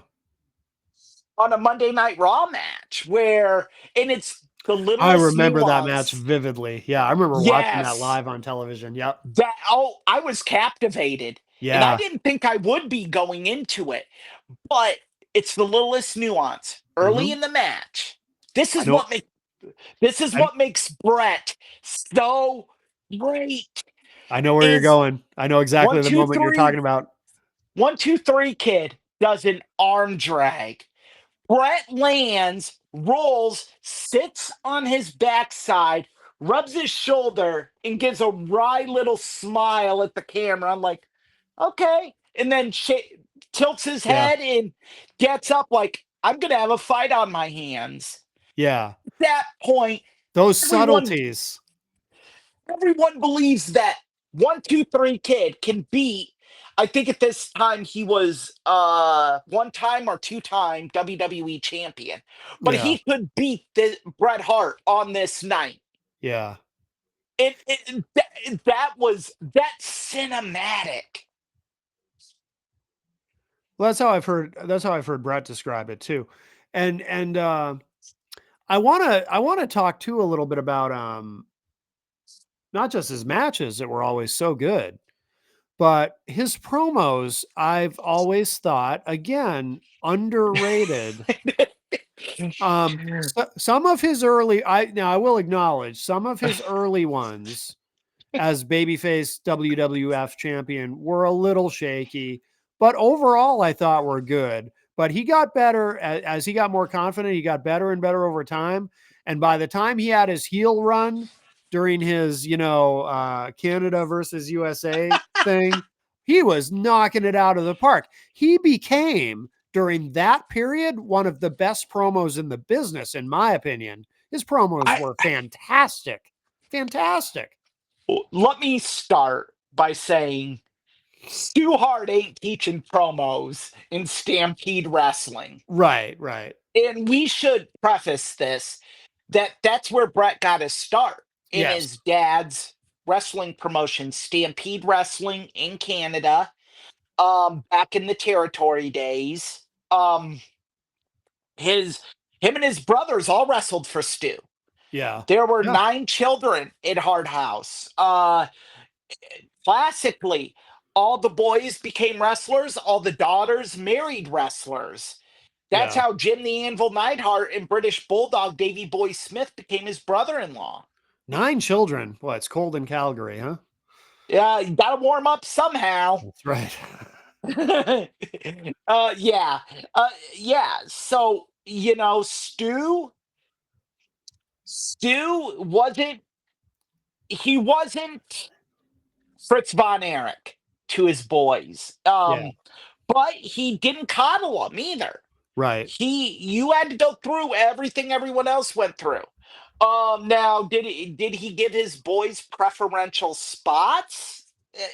You know, I would say, as someone who's watched a lot of Stampede Wrestling through tape trading throughout the years, no, I don't think he did because everything they got, they earned. Yeah. Whereas, I've heard the argument a lot. Who's the better family, the Von Erichs or the Harts? No disrespect here, but if you Yeah. say anything other than the Hart family, you're an idiot. I Full think if you're in stop. if you're in Here's Texas, why. you're probably expected to say the Von Erichs, but otherwise, I mean, who is the more Uh, okay, influential? yeah. Yeah, you don't If want you're you're a not going to walk homer, into a yeah, you're bar. gonna. You're not going to walk into a bar in Houston, Texas, and or Dallas and say, that I you think, would. well, you get your ass kicked I if you don't. do that. I'd walk in. I would walk in wearing my Bret Hart hoodie, my Bret Hart T-shirt, and my Bret Hart socks, with my signed winged eagle on my shoulder, and say the Von Erichs ain't shit compared to the Hart family. Yeah, don't ever do that, please. I wouldn't care But I have to find a new because co-host. I'm sure you'd have people lining You're up. not getting out of there alive. Melanie Law Liberty would probably sign up. That's true. Melanie would love to be a co-host on this show. She would. I Yes. firmly believe that. But Yes. yeah, no disrespect to the Von Erichs. No. Also Intended there. very important family. Well, as Yes. as they say at the beginning of Cody's entrance, as wrestling has more than one royal family. Yeah. Yeah. And, I think the Hearts are, I think if you just look at the accolades alone and the names that have come out of not just the Hart family, but Stampede Wrestling and the Hart family dungeon, Chris Jericho trained there, Lance Storm trained there, um, Chris Chris Benoit. I have trouble saying his name. Sure. In reverence. Because of everything with that. Yeah, of course. Owen, Davy Boy, Anvil, Dynamite Kid, Brian Pillman. Just all these great guys that came from there, and you know, and the sad thing is you could make the argument, God rest his soul, that Owen was better than Brett. Yeah. I I From a purely technical standpoint, he probably was a little bit better, and he could do because he could do some of the aerial stuff that Brett couldn't do, and and that's yeah, what I was just gonna say. yeah, That would be an argument I would listen to. Like, mhm. people talk about best in-ring worker, and I hear Shawn Michaels brought up quite a bit, and you He's want magic. he's my number 3, by the way. My number three is actually really old school. Harley Race. Oh, no kidding. Yeah. Yep. We'll have to do a show about him sometime. You can teach me more about him. Oh, Harley. I mean, I know a lot about I him, but you know more I interesting I guy. I have I heard over 5 hours of Harley Race stories from the man himself on a car ride. Yeah, So, we'll have to do a show about Harley Race. Yeah. he's, man, probably the greatest tough guy professional wrestler. Mm, Legit tough guy. If yeah, you were no, to I believe ask that. me, if you were to ask me, Eric, you select three pro wrestlers in their prime to come with you in a bar fight, who would you take? Number one, Harley Race. Yeah. No questions asked. Number two, probably Minoru Suzuki. Yeah. Three, Meng. Oh yeah, Ming's a good choice. Um, But I but digress. yeah, you were saying though about Shawn Michaels, and I When derailed you, I those think. two got together, it was magic. And why Yes, it was magic, in my opinion, and God damn it, we were robbed. We were robbed of so many more great moments we could have had with those two. I know. Uh, oh my goodness. Yeah, Yeah, yeah, just it hurts me. It hurts my soul just talking about it. yeah. Um, but why it worked, why it was so great, and I think Sean is his greatest rival. Even removing all the backstage drama, throw Hmm. that out. Sean Yeah. is his greatest rival because Sean was the showman. Hmm. Sean was the entertainer. Brett Yeah. was the workman. Brett was the guy that I would say Brett probably called all their matches, Hmm. and Sean man, Sean has said that, hasn't he? Didn't Sean even say that in an Sean interview? I has think. said that a lot of the matches, Brett, they actually have said that they had 30 additional minutes of stuff from the Iron Man match Yeah. that they ran out of time. Yeah. Yeah. And it's like, wait. Another masterpiece. We could have gotten 30 additional minutes. Yeah. Sign me up. Yeah. I would have watched a 90 plus minute Bret Hart Shawn Michaels match. Sure. Sure. No questions asked. Yeah. Yeah. Absolutely. I mean, Absolutely. and that's another thing I remember is I remember when the Iron Man match was first announced. My friends and I are like, what are we going to do for 60 minutes? Yeah. How dare we doubt those two? I know. I know. If anyone could pull that off, yeah. It, Um, it, I remember it didn't. I remember watching it live on pay per view, and it didn't even feel like 60 minutes. right. You're watching it, and you're not even paying attention to the little scoreboard they had in the lower right hand corner. Yeah. BH and SM with the time ticking down. You're watching these two. Yep. And just, I remember the house I was watching it in was split, half Sean, half Brett. In those last, I think it was 45 seconds that Sean is in the sharpshooter. Yeah. Oh man, you would have thought that there was a murder. You have half of them yelling, no, no, no, no, no, and everyone like, oh yes, yes, Yeah. yes. Well, Just well, and that was in the days too, because you talk about the split crowd at that time. You didn't see often, you saw it, but you didn't see often babyface versus babyface in a WrestleMania main event. You usually saw babyface versus heel. Now, you see babyface and, all babyface and all heel matches all the time. But at that time, it was still fairly unusual. So you could have a split crowd like that.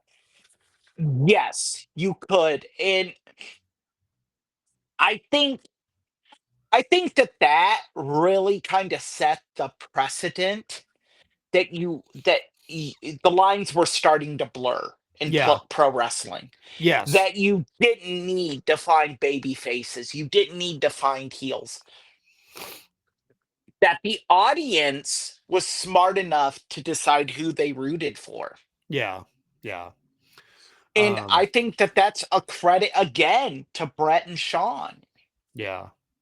I remember their match prior to that for the Intercontinental title, the year that they wrestled at Survivor Series, and I was very, very impressed with that. That was for the WWF title, actually. Oh, it was. Oh, it Yeah. was. I'm sorry. Yes. Yep. Sean was Intercontinental Champion. Oh, Brett was that's right. WWF How could I? Champion. How could I forget that? Yes, of course. It And was title. It was title for Brett's, title. Yeah. yes. And you know what set that up? Again, I'm going to give Sean credit here. Brett's doing an interview on one of the two episodes of Saturday Night's Main Event on Fox. Hmm. And he's talking, and Shawn Michaels, the Heartbreak Kid, comes in and just blows up his interview and Yep. goes, you know who I just beat? Your brother in law, Davey Boy Smith, who beat you at SummerSlam. Yep. And you're like, the and Brett just plays it off so cool. Yep. But that, and I believe that was a last minute change to go with Brett and Sean in the main event of Survivor Series, because I think the original plan, and I could be wrong, I think the original plan was for a Flair rematch. Oh, okay. But they did the angle with Razor Ramon and Ric Flair versus Kurt Hennig and Macho Man. Yes. They went that route instead. Yeah, I because believe. everything was kind of getting turned upside down because of Well, because Warrior. Rick had given his notice too. That, yeah, between that and the Rick Ultimate was Warrior leaving, and Well, Warrior. Because that was Wa- also when it was supposed to be Warrior and Savage, right? Yeah, it was supposed to be Uh, Warrior and Savage, I think and then they had no. to swap out Warrior for Hennig. What it? Yes, yes, Because yes. That that's the is. same, because that was the same Saturday night's main event where on Fox, right? They were doing it on Fox at that point, or was it Friday night? Was it It Friday was or on Saturday? Fox. It It was was on Fox, Saturday. and that's the one where at the end of it, at the very they left us with a cliffhanger, which was also very rare at that time. But they actually Yep. left us with a cliffhanger where Bobby Heenan, he's on the phone, he's on a phone with a cord on it at the announce booth, which I'm pretty sure was in front of a green screen.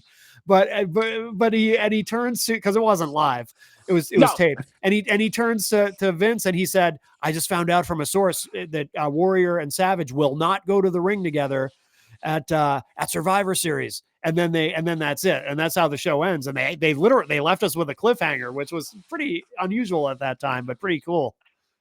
Yeah, it really was. And I just thank you for reminding me of that. But also, we got to go back a little bit deeper because Warrior is the one who injured Flair. That with the equilibrium issue. Oh, yeah. That is legitimate. That happened, Yeah. I want to say a month prior at a house show. Warrior gave him a clothesline and hit him Yeah. on the it probably gave him a concussion now knowing what we know about concussions Yeah. and everything. So that is legitimate. I've read from multiple sources that Flair never trusted him again. Can't blame him. And no, no. And I've never seen the clothesline, but watching Warriors matches, he was rough. Like, yeah. Yeah. Yeah. Absolutely. Um, So yeah, I look in so yeah, I think having Brett and Sean do that, and they had the first ladder match in WWE history. yep. Yep. And Everyone says Sean and Razor had the first ladder match, and they had the first televised one, the first major event one. I was going to say, if you're a casual fan, yeah. Yeah, it was But the first, yeah. but Brett and Sean had the first one that was released on Coliseum Home Video. I think it was a European tour when they had it. Yeah, the And only reason I knew about it was because one of the Apter mags had an article about it, and I was like, "Oh, what is this? I never saw this on and TV." knowing what we know now, that the ladder match came from Stampede Wrestling. Yeah, Brett is the one who gave Vince the idea for it. yeah, and then It, apparently he was kind of pissed that at WrestleMania it was he Sean wanted and Razor. my understanding is he wanted to do it with Sean on a big Yeah, stage yeah, because he thought it could make money, and yeah, Vince didn't think it could. Vince, it would have back up the Brinks truck, print money, yeah, like man. So yeah, and Brett even has said that he gave Sean and Razor ideas for spots they could do in that yeah, match that they ended up taking. yeah, yeah, Um, uh, and although I don't think he gave them the best idea, using the ladder as like a participant in the match, I believe those two came up with that on yeah, their own. yeah, Or if you listen to the King of Bros, he bro. he bro, he told them that, bro. He who shall not be named. That moron. What, we know so many trashy people from New York. Goodness gracious. I know. Yes. Um, some people listening will know the reference, Oh but yeah. Especially in that Poughkeepsie. individual is also a wrestling fan, by the way. So not all wrestling fans are good people. Not all Not all. wrestling fans are smart either. That Right, right, yeah. Only some of us. yeah. We're in the elite. Well, depending on who you talk to, in regards to me, some people might disagree with the smart part, or the elite part, or even good person. We'll move on. I have a question. Is there anything about Brett that you would criticize? Oh man, Constructively, obviously, because he's one of your heroes, as he is one of mine. I have some constructive criticisms of him, I uh, but I I'm curious think if you do. this is hard for me because I'm Mhm. actually going to share this podcast to him on Twitter. I Oh, don't think cool. anything will come out of it, but I'm going to, and on Instagram. Yeah, yeah, Um, because I would, and if we get something out of it, awesome, even yeah. better. Of course, of course. Um, my criticism of Brett, and here is he's given himself this criticism, so Mm, I don't feel bad giving it to him. I think not in these words. I think sometimes Brett took himself too seriously, Agreed. and it affected the ability to make money. I Yes. again, I'm not going to sit here and throw the Shawn Michaels situation in that. I think both of them are at fault, and I also think Vince McMahon planted a lot of seeds. Yes. So yeah, I think Vince planted a got dissension there that just blew up, Hmm. and Yeah. Sean has even said that he was not the best person then.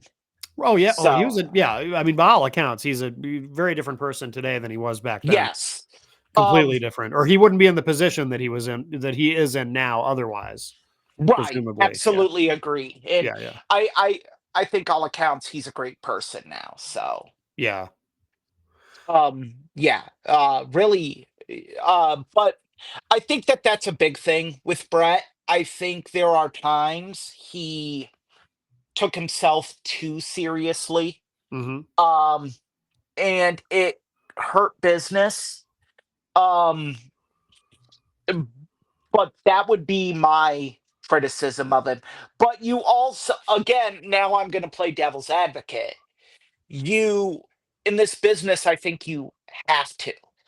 You have to protect yourself because the Yeah. promoter ain't going to do it. Right. True. You got to protect your spot, as they say. Yeah.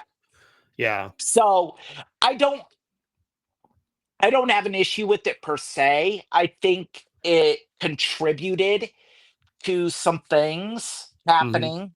Hmm. But then I look at other things that happened in his career, and I'm like, again, he's got to protect himself. Look at what Hogan did to him. Yeah. Yeah. I mean, Hogan lied to him and could have deep sixed him as being a viable top guy if it wasn't for Brett's hard work to get back to the top. Right. Right. So, yeah, I mean, I understand it and I get it. But that would be my one thing, and I feel bad even saying that. I'm sorry, Brett. Don't hate me. No, but I think in a way, how should I say this? I think it makes you more of a fan if you're able to constructively criticize something maybe you don't agree with than you are if you're just going to blindly say I love everything about this person and everything they ever did in their career and there's nothing I would ever pick apart. You know what I mean? Because if you're thinking critically about this person whom you're a fan of and thinking critically about their career and really analyzing it, and have actual thoughts and feelings about what you like and what you don't like and what they did that you like and what maybe you think they should have done differently. I mean, that shows that you're really invested in what they're doing.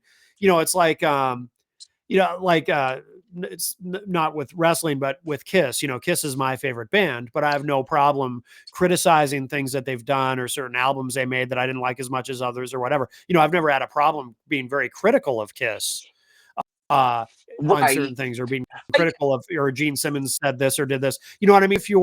I think if you're truly a fan, you should be able to, and you shouldn't have to be sorry. You shouldn't feel bad about, you know, again, thinking critically and having opinions and not just going along with whatever you think you should feel. but it's saying, okay, well, here's something I think Brett maybe didn't quite get right. I think that's valid, and I think that makes you more of a fan, in my opinion. My issue is, how do you criticize a painting by Van Gogh? How do Yeah, you criticize a film performance by Robert De Niro? sure. Yeah, these, like, they're perfect artists. How do you criticize a table dance by Jenna Jameson? Um, they're artistes in their craft. Sure. But yeah, but on the other hand, it is all art, and art is subjective. It's not objective, it's subjective, and so you're allowed But to. I'm saying, like, I don't want to be that person that walks into an art gallery and is sitting there just like, oh, look at this painting, it's so perfect, but it's got this little dent in it. That's how I feel I am if I by uh, criticizing Bret Hart, is everything he did was just so perfect. How do yeah, we, like, what can I find? So I had to think about it. That's a good question. but I will so I'll tell you what I think, and again, I whatever I say, whatever criticisms I have of Brett, again, purely constructive. I love Bret Hart. Um, my second favorite of all time. Uh, but I do think, and this kind of maybe piggybacks on what you said a little bit, because I absolutely agree, and I think a lot of people would agree. Brett did take himself. I think Brett has even hinted in a couple of interviews that maybe he took himself. He recognizes that he took himself too seriously at times, and I think that I think and you referenced not directly, but you alluded to Montreal and the situation there with Sean and Vince, and that's something I've always been a bit critical of. I mean, personally, honestly, and I think you and I will disagree on this fine point specifically. I thought Brett should have done the job and dropped the belt, and that's it. Personally, No, I know I knew you were going to disagree with me on that. I just think that no. he should have risen above. I understand his reasons and his misgivings and all of it, but I think he should have just risen above it and said, "All right, well, this is I'm leaving. I'm out of here. I'm going to go to WCW. I'm going to be great there. I'm going to shove it up Vince's ass." Whatever. But I just think that would have been. Don't get me wrong. I'm glad everything played out the way that it did because I'm not. I am because I don't know if in 2025 if we'd be sitting here with wrestling being as big as it is today without the butterfly effect. If one thing changes, like if all that hadn't happened and Brett had stayed and everything had been happy, Okay, maybe yeah. maybe we never would have gotten the Mr. McMahon character. Maybe we No, we never would wouldn't have gotten have. the Attitude Era. Maybe WWE wouldn't be in business today for all we know. Who knows, right? Right. So Um, things have a weird way of playing out. I mean, there's all kinds of examples of that in wrestling, right? Like Triple H getting in trouble for the curtain call led to him not winning King of the Ring that year like he was supposed to. So instead it was Stone Cold, which led to the Austin 316 promo, which led to everything that came from that. yup. You know what I mean? There's so many And examples of that in wrestling. It's kind of fascinating if you think about it. But y- y- so I'm yeah, glad. I'm glad Montreal happened. I You know what guess I in that mean? I guess in that aspect, yes, you're Yeah. right. Yeah. Here's what I'm going to disagree with you on. Yeah. One, knowing what we know today, and there was additional information we didn't know that was released in the Mr. McMahon documentary Yes. about Montreal. And Yeah. I think now's a good time to talk about it because, sadly, you can't talk about Brett without Montreal. Yeah. Um, wi- I think the thing is, one, Brett went up to Sean, and I've said this. There are only two people whose stories have never changed regarding Montreal: Jim Cornette, Bret the Hitman Hart. Yeah. Neither one of their stories have changed. Even Right. Jim Ross and Bruce Pritchard, who respect both of them. And quick Well wishes and prayers for a swift recovery to Jim Ross. I saw that cancer diagnosis, colon cancer. Yeah. Yes. So thoughts and well wishes and prayers with good old JR Yeah. as he battles this. I totally spaced that.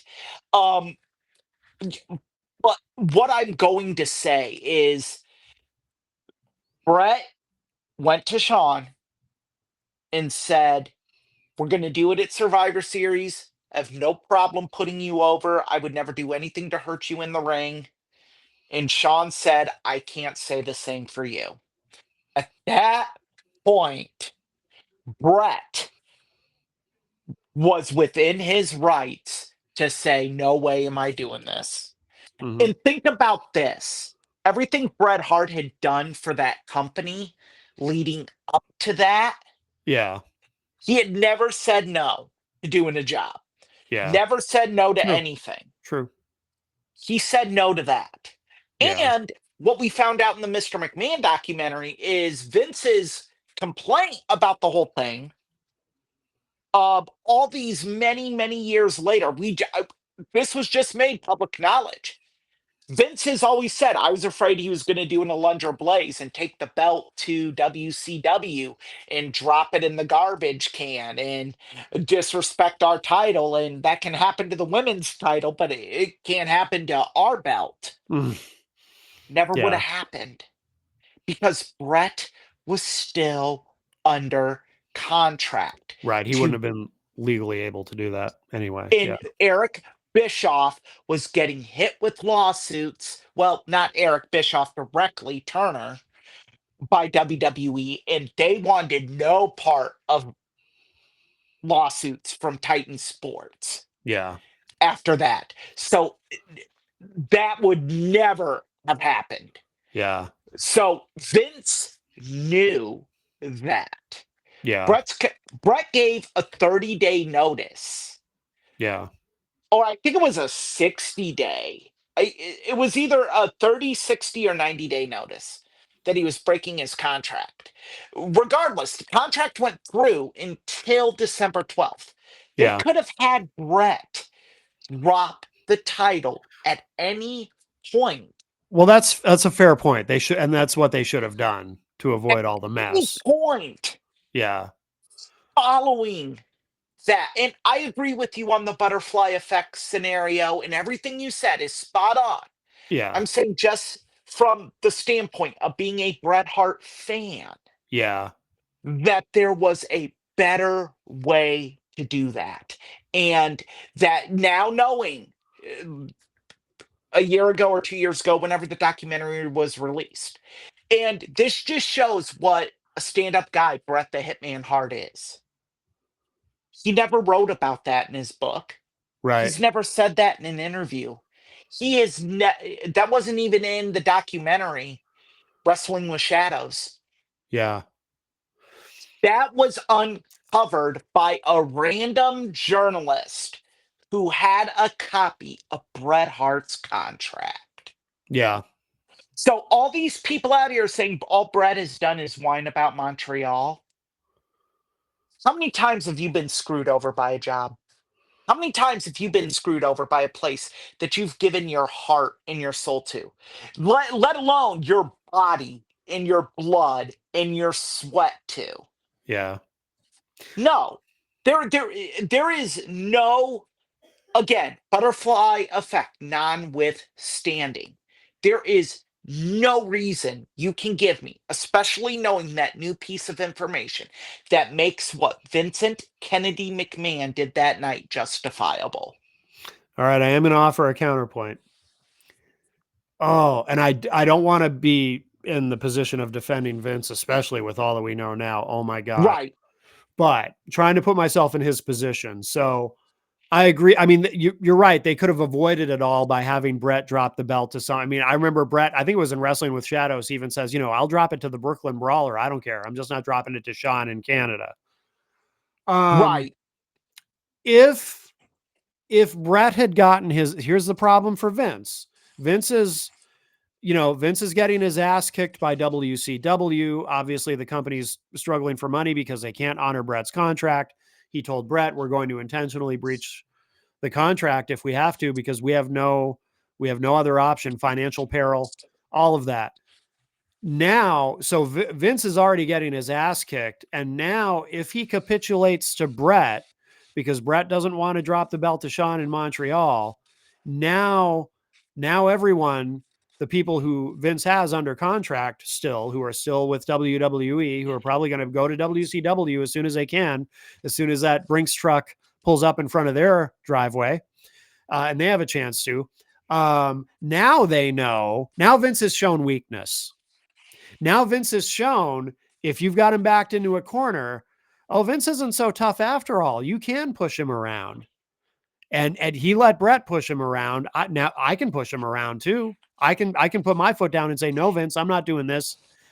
See that? And I think Vince, from his perspective, felt like I have to do this because I can't look weak. And Eric, you got to admit, he would look weak, wouldn't he, to the rest of the guys in the company if he had given Brett his way. What would that have done in terms of Vince's ability to run the company at that point? One key fact we're missing from that. And I understand your thought process there. Yeah. I'm not disagreeing, but there's a key fact.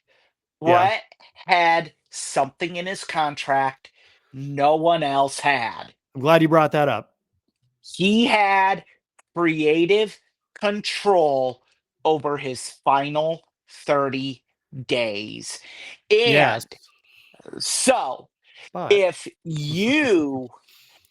people want to say, well, he pushed Vince around, no, Vince was still the contract is the contract. Yeah. They breached it. Brett could opt out. Brett did. But the terms of the contract are still there. Brett's just opting out, giving the company an out. But the terms over everything else are still valid. The 30 days of creative control. Brett had that. If you don't think the boys in the locker room knew that Brett had that, I would. Well, everybody knew. Yeah. Because that was being reported at the time. That was a big part of the story. Another counterpoint, though, if I'm not mistaken, if I'm remembering it correctly, it was described as, I think this is the exact wording in the contract, but I could be wrong. Reasonable creative control. Reasonable meaning like Brett couldn't say, for example, he couldn't demand anything that would be deemed unreasonable. So there's some ambiguity there. So Brett couldn't go to Vince and say some. Well, Brett couldn't go to Vince and say, so I have creative control over my last 30 days. So in the last 30 days, I'm not only keeping the world title, but I'm also going to win the Intercontinental title, and I'm going to have a tag partner and win the. I have creative control, so I can do that. Reasonable creative control, meaning that. Well, I mean, again, that's ambiguous, right? I wish we had a lawyer with us on the show. Yeah, but that's very ambiguous. That's very ambiguous. So then, if that's in there, if that word reasonable appears there, and again, I'm not a lawyer, I have no legal background at all, but it seems to me like, so then you then get into a debate about, well, what is reasonable? Is it reasonable? Is it reasonable to have a Canadian hero lose to his greatest rival in Canada? Is that reasonable? I don't know. Well, that's the thing. That's exactly. Is so no. But from the other side, Eric, is it reasonable, quote unquote, reasonable for the champion to be able to tell the promoter, no, I'm not losing the title on that date in that city on that event? Is that reasonable? It is if he gives an alternative that is feasible. Is it? He gave an alternative. He said you could have me drop it to Shamrock. Now, true. Yeah. To prove I'm not all Team Brett here, Brett's idea, I'll just go next night to Ottawa and drop the title to you and give it up. Oh, I hated that idea. Oh, that idea was awful. That's absolutely awful. You can't have your champion come in and be like, I'm out. I'm going. Oh yeah, that would have been. Here's your belt. Yeah, because I know I know. Yeah, because I know that was one of the alternatives Brett offered, and that would have been horrible. No, there you have to drop it to somebody. Yeah, Now, yeah. do I again? Now I go back. Sean, no, because Sean did not show Brett the respect that he deserved. No, I agree there. I agree with that. And so then we circle back to what do we do? Yeah. Um, I think I think Vince knew the whole time what he was going to do. He just had to get key players on board with it. And look, people can sit here and say, I came up with the idea with the Montreal screw job. I came up with the idea for it. I came up with the idea for it. I think Vince knew by hook or by crook, Bret Hart is not winning this match. He just needed to find out the way. Oh yeah. No, I And agree. Yeah, yeah, to find out the way, he needed someone who knew the business of professional wrestling like the back of his hand. That person is not the king of bros as as he says constantly. right. It had to be a historian of the business. So the two people I'm willing to give credence to that they came up with it is Jim Cornette Hmm. and Paul Triple H Levesque. Well, Cornette did claim, right, that he came up with it. Cornette claimed on Dark Side of the Ring that yes, he Yeah. came up with screwing him over. And Cornette, Based we've never known Cornette to be dishonest, right? no, no, Yeah. but I So I also believe him. believe Triple H in a meeting said if he won't do business, then fuck him, we'll do business for him. Yeah, yeah, And I think that those two, I think Jim Cornette came up with the idea. And this is me theorizing here. I yeah, think Jim Cornette came up with the idea and exactly how we're going to do it. And I think Triple H galvanized it. yeah. To hear one of the boys in the locker room say, ask him, Good point. let's do business for him, I think locked it in. And Vince was I like, this is what we're gonna do. I think you're onto Uh something there. I think that makes a lot of I, sense. so I don't think I'll say his name, Vince Russo. You couldn't come up with this if it was spelled out for you. Right. No, no. It had to be someone Brett respected to propose. We're gonna let Sean put you in your finish. Hmm. So Pat Patterson had to be in the know on this. Pat Patterson had to know. Yeah. So I agree. The circle was small. Oh yeah, I yeah. think. I think. I think what we have now is that Sean knew, Hunter knew, Vince knew, Pat Patterson knew, and Jim Cornette knew. I think those are the five. I don't think Jim Ross knew, and I don't think Bruce Pritchard knew. And I think Vince Russo was just trying to figure out what he was doing in Canada. So he had no clue. Um, so yeah, I mean, I think those are the five that knew. You know, there are people who to this day claim that, and you and I, we're not people who are. Yeah, I can tell by the look on your face. You already know what I'm about to ask you. You and I It are not. is not a work. You and I are not people who are susceptible to conspiracy theories, but so I don't know. I don't believe it's a work either, and I never have.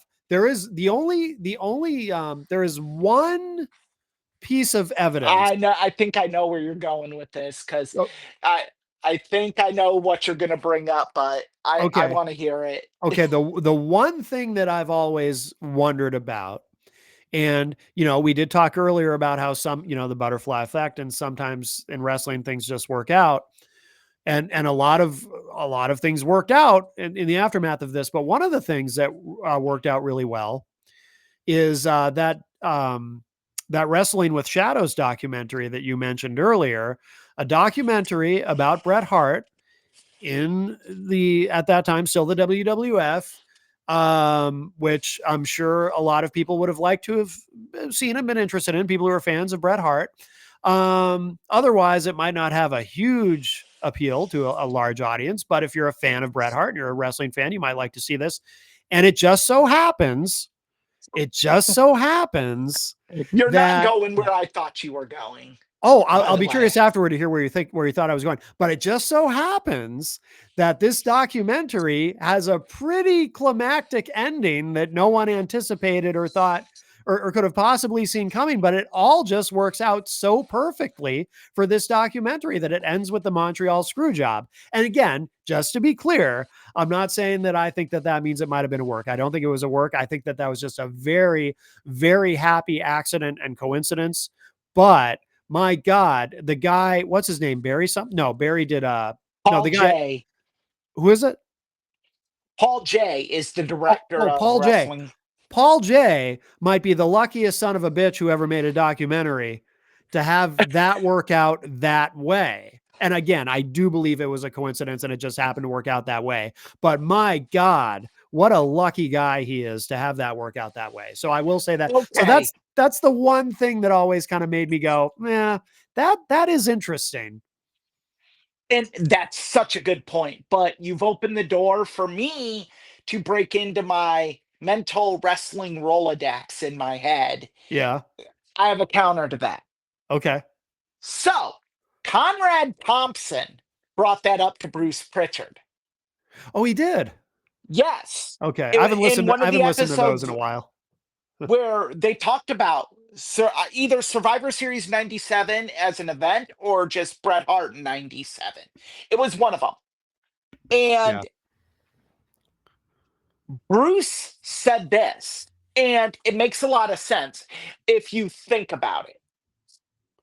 When WWE gives you credentials, they give it to you for an event or for a specific amount of time. Yeah. When they were approached about the documentary, they were told it would be a 1 year shoot. Okay. So originally, the documentary was going to end with Bret Hart faxing his letter. Oh, I remember But that scene. Yeah. what happens after that, they stopped filming. Yeah. But Bret called Paul J. And Paul J. This comes from Paul J. in interviews. Yeah. Bret had called Paul J. and said, "Hey, there's something interesting going on here. I didn't know this. I didn't know this part. There's something interesting going on here." I'm greatly paraphrasing here. Yeah. There's an issue with my last night. They want me to do this with Sean. I don't want to do this. It's going to be my last night in WWE. Do you want to come film? Well, lo and behold, we still have these press passes that they never revoked. I'll be damned. Sure, we'll fly up and film this. And over time, things have gotten more contentious. Yeah. So, I see. I didn't know about this. I didn't know about the phone call from Bret to Paul J. I never knew that. That's um, okay. Well, that does explain a lot, though.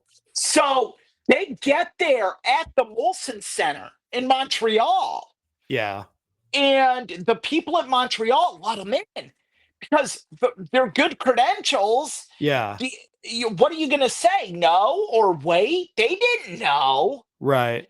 what was going on, so they just let them in. Yeah. And by the time everyone figured out, they'd already filmed Yeah. footage. Yeah. They never knew Bret was bugged going into the meeting with Vince. Yeah. They didn't know he was wearing a wire Yeah. for the documentary. And why would they? Why would anyone Why would suspect they? that even, I think I didn't Nobody's even. nobody's patting him down. They're not in the mafia. My understanding is that they didn't even know the documentary crew was there when they had that meeting with Vince. Wow. They had no clue. Well, I can see that happening though. It's busy. There's a lot of people around. We Yeah. talked about it at the beginning. Yeah. Yeah. And now you, as a promoter, you have this giant cluster to work out, Yeah. knowing that you're screwing over quite possibly your greatest superstar ever, not named Hulk Hogan. Yeah. You're going to be a villain. You're going to be hated. You don't know the effect it's going to have on your business. Why Yeah. are you paying attention to, no offense to Paul J, this rinky dink production crew? Yeah. Yeah. So, yeah, that's exactly why Mm, it happened. that makes sense. It was pure dumb luck that they Yeah. still had the credentials. Yeah. Yeah. Okay. Well, that really that explains that. Now, where did you? Because you said you thought you knew where I was going. Where did you I think I was going? One of my favorite scenes in Dark Side of the Ring happens at the end of the Montreal episode. And it's Scott Hall breaking down the finish and why he thinks it's a work. Okay. And I thought you were going to reference that moment as someone who knows Sean very well, is one of the smartest minds, the late, great Scott Hall, Razor Yep. Ramon, one of the greatest minds in the business, can break it down like that. It's got to be a work. Huh. And the one thing I will say that Scott did not bring up, Yeah. and I never noticed this till I watched the Sean and Brett graded rivalries WWE home video release. But Sean goes to put the sharpshooter on wrong. Yeah. He uses the wrong leg, and Brett tells him switch legs, Yep. and you see Sean switch legs Yeah. to put it on right. Yeah. So yeah. But I don't understand. Yeah, and I remember him saying that when I watched that Dark Side of the Ring, but I don't understand because Brett's even talked about that. Like, yeah, Sean didn't even know how to put the sharpshooter on the right way. I had to help him. Like, what is that? I mean, I again I thought you were going to reference the fact that if yeah, Scott no, Hall might know something we don't because of his friendship with Sean and yeah, Hunter, yeah, nah, and his ability to break it down like he did. But my nah. point was going to be he missed that key point. If it was a work, why would Brett? If Oh, I see what you're saying. If Brett knew that he was about to get screwed and just was going to go out and didn't care, Right, he wouldn't have told Sean, "You're right. putting You're it on right. wrong." You're He right. would have Okay, let so that's Sean what, just fall on his face. and that's the part that Scott Hall missed. Okay, I see what you're saying. Yeah, Yeah, yeah. Scott No, totally you're right. missed that. You're right. Yeah, that no, that's a good point. That's a good point. Um, Eric, we are past the 2 hour mark. I'm going to so we're live. We decided to stream this live. Obviously, it's going to go up on the podcast networks. We had talked about before we started the stream because we usually, we usually talk for a few minutes and then we end the recording and talk a little bit after because we're doing this live. When I end the stream, that I think it's going to disconnect us completely. Right.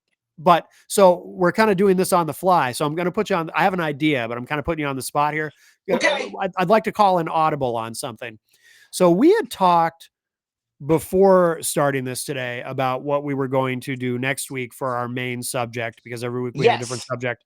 And we had talked about a specific, I won't say what it was, but we had something specific in mind that I definitely do want to do in the future, but I don't think we should do it next week. I think next week we should, this is what I would propose. I think we should do a part 2 on Brett because I would really like to get into his WCW run. I don't, totally agree. yeah, I don't want to leave the subject of Brett without talking about WCW, Right. the good and the bad. And there actually was some good. There was some really good in WCW. His promo calling El Dandy a jam up guy, a term I'd never even heard before, was one of my favorite Bret Hart moments in WCW. I'm not even kidding. Like, I love that.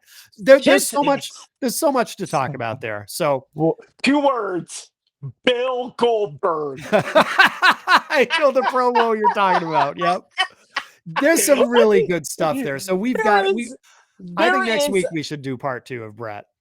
you know what? I sign off on it. I would love to do part 2 on Brett. I think, you know, doing the WCW stuff, I think will, and we, of course, if in doing, I like the idea because then we're able to talk more about Owen, Yeah, because that's true too. Yeah. then, I mean, because they do kind of tie in together.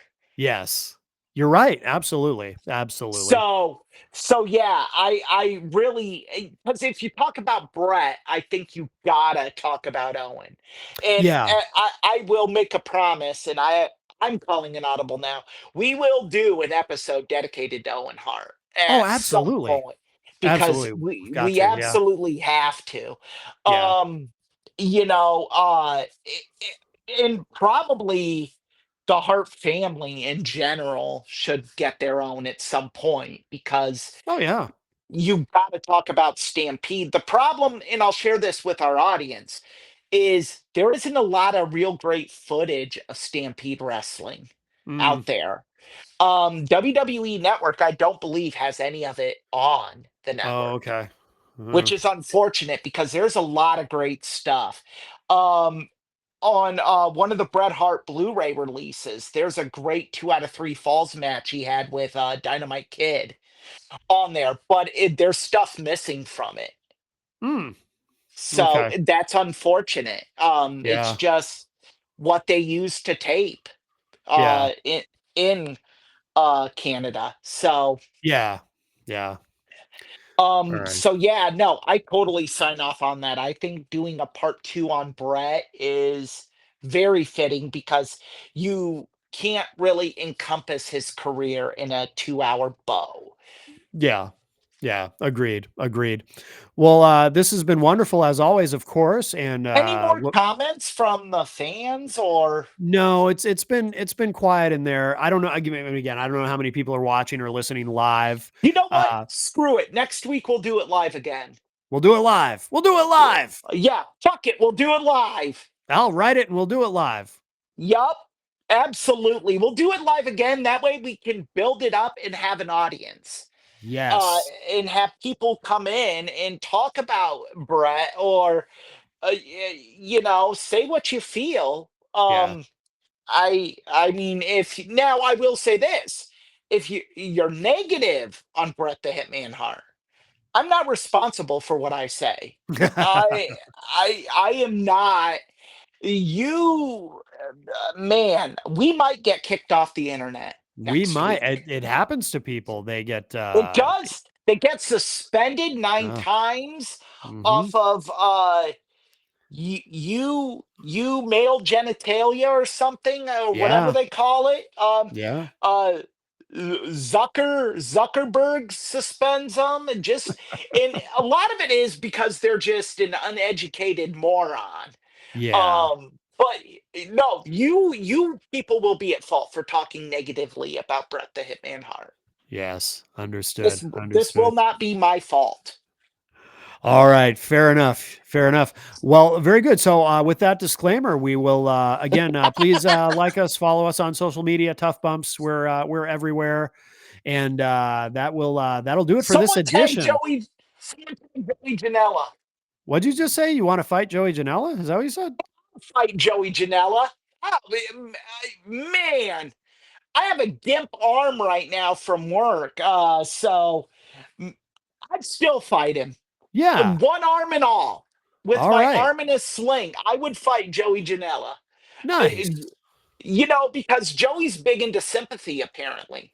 Apparently. Apparently, it's got to be about him and feeling sorry for Joey, Yeah. not and stand up for him. I need someone to stand up for me. Who will stand up for Eric? Yes. Let's get that trending. Hashtag who will stand up for Eric? Who will stand up for Eric P? Because there's a lot of Erics out That's true. there. There We are a don't lot of just want to Erics. stand up for any old Eric. We Yeah. want to stand up for me. Yeah. Someone stand up for me, damn it. I'd fight Joey Janela.